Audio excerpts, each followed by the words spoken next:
Hello students, you all are welcome in your computer class. Before introducing today's topic, I want to show you something. See, this is an account opening form, or we can say an application form to open an account in SBI Bank. In this form, you can find different types of fields. This is a drop-down list. This is your calendar field. This is your simple text box where you can enter single line text. You can see one more type of form. This is your registration form for an admission purpose. This is an email input type where you can enter your email.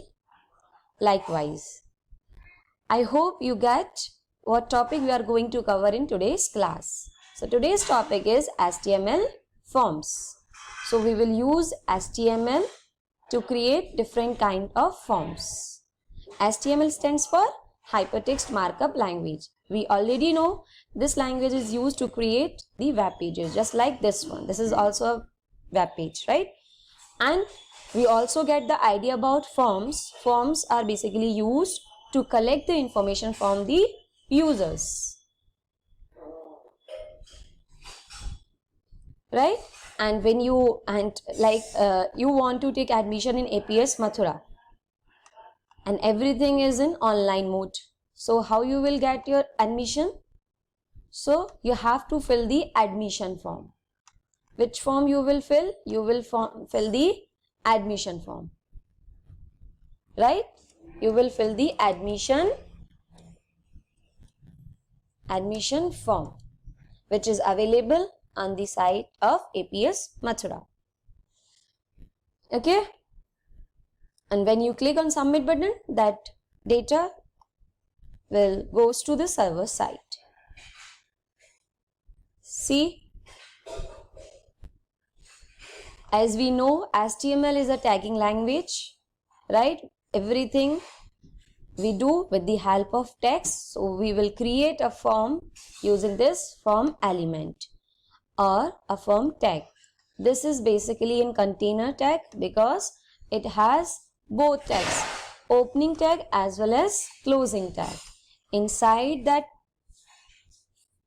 field, we will see different types of input, as I shown you in these forms. Like this is your text field, this is your calendar field, this is your drop down list, this is what?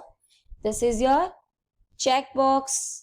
Okay, the same fashion you can also see the radio buttons. Okay, radio button is basically used to pick one choice out of many, and checkbox you can choose many, right? So we will see this input element. Input element has one attribute. One of this attribute is type attribute. With the help of this type attribute, you will define your different types of input, right? If you write type is equals to text, then it will display the single line text input field. Basically, this type is used for typing the name, your middle name, your last name, any other single line textual data. Radio type is used to select any one choice out of many, right?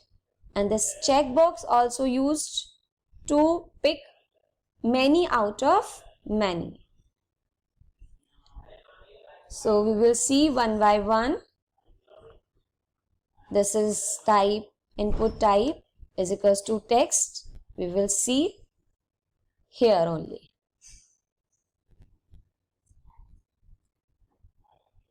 Yes, this is your text field, okay?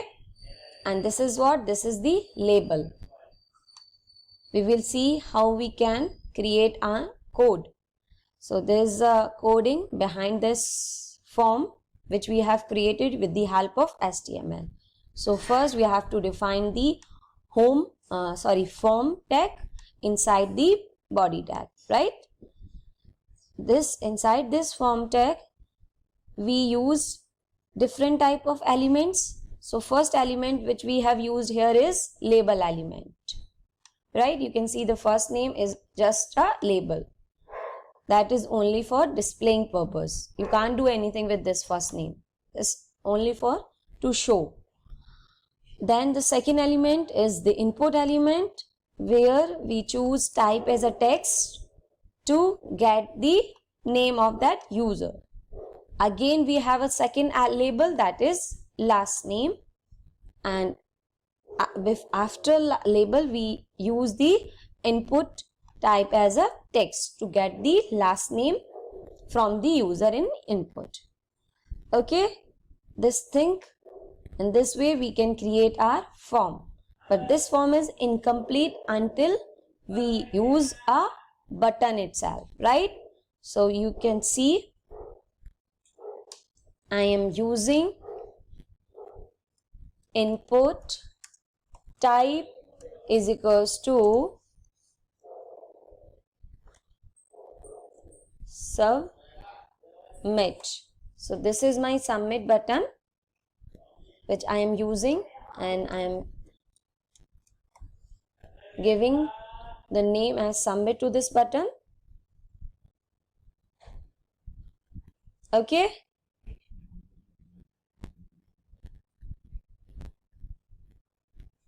let's see.